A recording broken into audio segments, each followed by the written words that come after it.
અમારે એક નાટકનો ડાયલોગ હતો કે સીતાના ચારિત્રની જાણ જેટલી લંકાના રાવણને હતી ને એટલી અયોધ્યાના ધોબીને ક્યારેય નહોતી.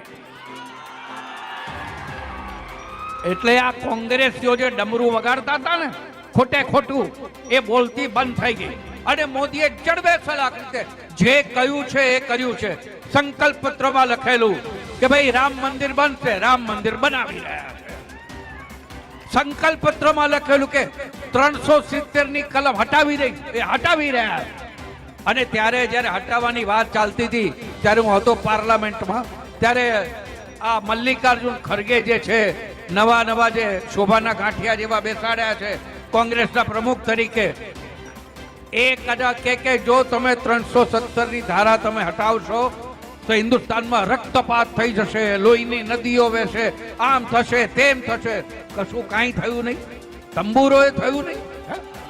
જો તમે પણ ગુજરાતની પડે પડની અપડેટ મેળવવા ઈચ્છતા હો તો હમણાં જ આ ચેનલને સબસ્ક્રાઇબ કરો અને સાથે સાથે કમેન્ટમાં આપેલી લિંક ઉપર ક્લિક કરીને ખાસ આપણા વોટ્સએપ ગ્રુપમાં જોડાવવાનું ચૂકશો નહીં. નમસ્કાર, તમારા બધાનું સ્વાગત છે ધ કાજલ સુવા યુટ્યુબ ચેનલ ઉપર.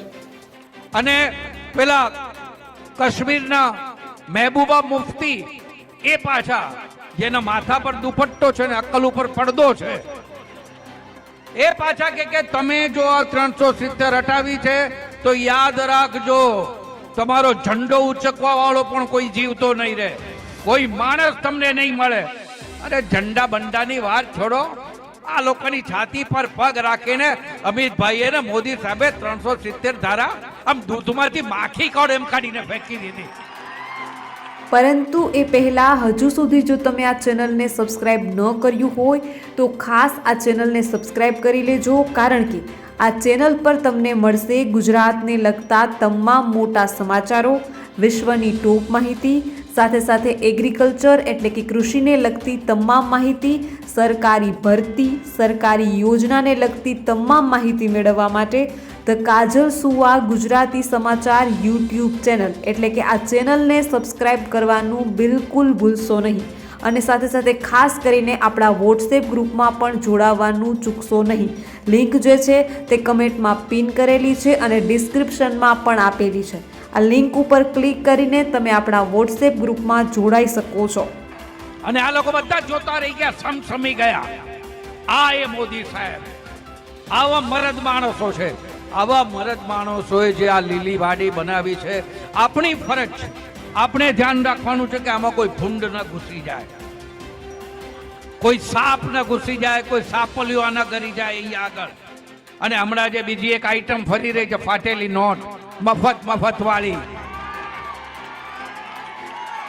એ ફાટેલી નોટ ને કહી દો કે તું શું ગુજરાતની જનતાને મફત આપવાનો તો ગગા? તને ખબર નથી આ ગુજરાતની જનતા તો દાન ધર્મ કરવા માટે લાઈનો લગાડે છે. રૂપલ ગામમાં 30 કરોડ રૂપિયાનું ઘી ચઢાવાયું છે, અને શુદ્ધ ઘી, ડાલડાનું નહીં, કોંગ્રેસીઓ જેવા નકલી છે એવું ઘી નહીં, શુદ્ધ ઘી ચઢાવાયું છે. એ જનતાને તમે મફત આપવાની વાત કરો છો. આપણે ત્યાં તો કૂતરી વિયાણી હોય ને તો એને શુદ્ધ ઘીનો શીરો ખવડાવતા હોઈએ છીએ. અમે બાપનું નામ લઈએ છીએ કારણ કે અમારો બાપ નામ લેવા લાયક છે. તમારી પાસે કોઈ એવો લાયક માણસ નથી, અમારી પાસે છે એટલે અમે લઈએ છીએ. અને મારી નજરે, બહુ અતિશયોક્તિ નથી કરતો, સાચું કહું છું, મારી નજરે આધુનિક ગુજરાત, આ વિકાસવંતા વિકાસશીલ ગુજરાતનો બાપ નરેન્દ્ર મોદી જ છે.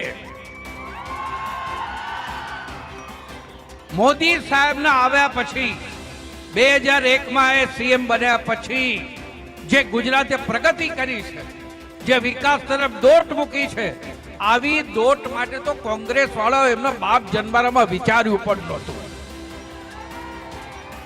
એમને તો સમજણ જ નહોતી પડતી કે શું કરવું. 3 સાંધો ને 13 તૂટી એવી એમની હાલત થઈ ગઈ હતી. તો આ મોદી સાહેબ આપણા ગુજરાતના બાપ છે. અને હું તમને કહું કે જ્યાં સુધી આ ગુજરાતના બાપે જ્યાં લીલીવાડી બનાવીને આપી છે ને આપણને, એને સંભાળવાનું કામ આપણું છે. આપણું અને આવા અનેક મર્યાદ મુછાળા માણસોનું કામ છે. તો આપણે બીજેપીને પ્રચંડ બહુમતીથી જીતાડી મોદી સાહેબનો હાથ મજબૂત કરવાના છે. કારણ કે એક વાત યાદ રાખજો, બહુ શાંતિથી સાંભળજો અને ઘરે જતા જતા વિચાર પણ કરજો કે જો મોદી કે બીજેપી ગુજરાતમાં ન હોય તો શું થાય. એના વિચાર માત્રથી તમે ધ્રુજી જશો. તમને ખબર છે જ્યારે મોદી નહોતા કે ભારતીય જનતા પાર્ટી ગુજરાતમાં નહોતી ત્યારે આપણા બધાની શું હાલત થઈ છે તમે જાણો છો. વાર તહેવારે કર્ફ્યુ થતા હતા, મહિનાઓ સુધી કર્ફ્યુ ચાલતા હતા. જ્યાં જો ત્યાં છરાબાજી ચાલતી હતી, દંગા ચાલતા હતા. ધંધાનું તો નામો નિશાન પતી ગયું હતું. મારા એક સગા છે અમદાવાદમાં, મારા સગાએ 6 મહિના સુધી દુકાન નહોતી ખોલી, 6 મહિના સુધી. અને મોદી આવ્યા અને પછી તમે જુઓ જે ધંધા વિકસ્યા છે. કારણ કે અમારા ઘણા બધા વેપારીઓ છે, તમે જાણતા હશો કે જે શાંતિ હોય, જ્યાં કાયદાની વ્યવસ્થા બરાબર હોય ત્યાં જ તમારો ધંધો પૂરી ફાલી શકે.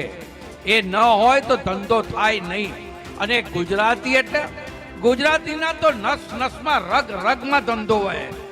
એને તમે કંઈક ધંધો કરતો થઈ જાય માણસ.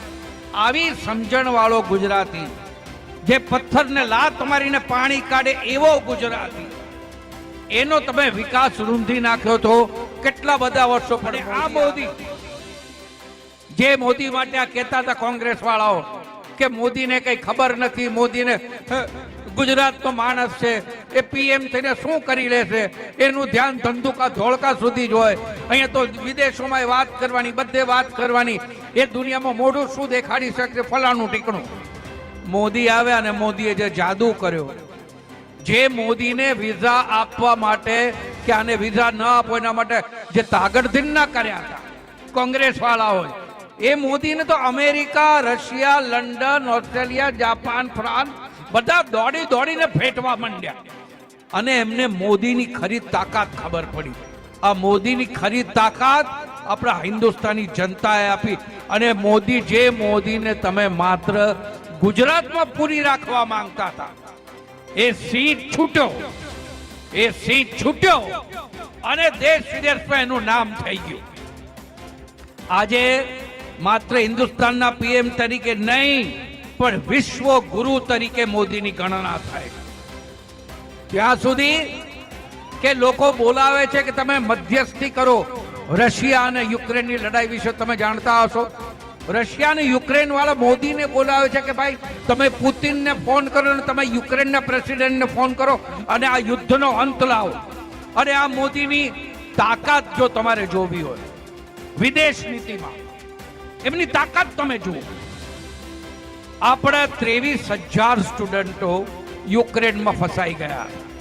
23,000 વિદ્યાર્થીઓ ફસાઈ ગયા તો બહાર નહોતા નીકળી શક્યા. યુદ્ધ એકદમ બરાબર મજબૂત રીતે જામ્યું હતું અને ચારે બાજુ ગોળાબારી થતી હતી, ચારે બાજુ વિનાશ હતો. ત્યારે મોદી સાહેબે ફોન ઉપાડ્યો અને રશિયા વાળા અને યુક્રેન વાળાને કહ્યું કે 2 દિવસ માટે તમે તમારી લડાઈ બંધ કરી દો. મારે મારા વિદ્યાર્થીઓને મારા વતન પાછા લાવવા.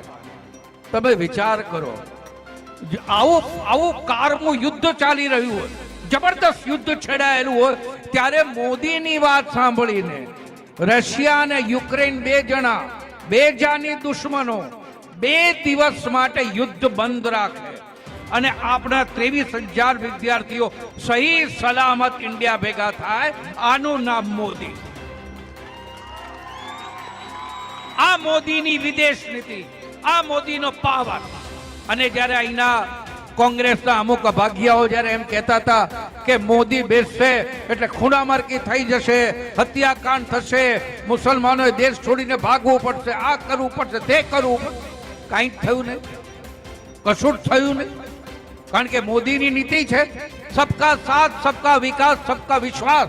અને મોદીએ જે યોજનાઓ બનાવી એ ક્યારે મોદી એમ કહ્યું છે નર્મદાનું પાણી મુસલમાનના ઘરમાં નહીં જાય, કે મુસલમાનની ગાડી એક્સપ્રેસ વે ઉપર નહીં ચાલે, કે આયુષ્યમાન કાર્ડ મુસલમાનને નહીં મળે. નહીં, મોદી માટે હિન્દુ મુસલમાન જેવું છે જ નહીં. એ એમ જ કહેતા હતા પહેલેથી, હજુ એ કહે છે ને આવનારા વર્ષોમાં એ કહે છે કે મારા 6.25 કરોડ ગુજરાતીઓ, એ મારા માટે અલગ અલગ નથી, મારા 6.25 કરોડ ગુજરાતીઓ છે. અને આ મોદીનો જે આ મુસલમાનોની વિરુદ્ધની વાત કરતા હતા, એક વાત તમે જુઓ, કોઈ દિવસ એવું પોસિબલ બને કે તમે મુસલમાન વિરોધી હો અને વિદેશના દુનિયાના બધા મુસ્લિમ દેશો મોદી સાહેબના ખાસ દોસ્ત છે. બધા, સાઉદી અરેબિયા હોય, અબુધાબી હોય, યુએઈ હોય, બધા દેશો, ઇન્ડોનેશિયા હોય, બધા મોદી સાહેબને ખાસ દોસ્ત છે. ત્યાં સુધી કે સાઉદી અરેબિયાની અંદર પણ મંદિર બાંધવાની પરવાનગી મોદી સાહેબને એ લોકોએ આપી, અબુધાબીમાં મંદિર બાંધવાની પરવાનગી આપી, દુબઈની અંદર મંદિર બાંધવાની પરવાનગી આપી. અને આજે જેટલા મુસ્લિમ દેશો છે બધા મોદીમાં માને છે, કોંગ્રેસની વાતમાં નથી માનતા.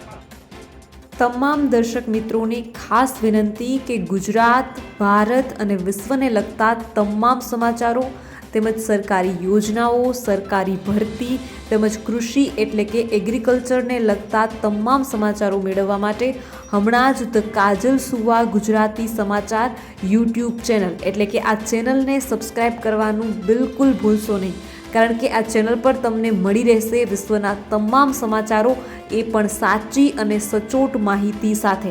તો હમણાં જ ચેનલને સબસ્ક્રાઈબ કરી લો.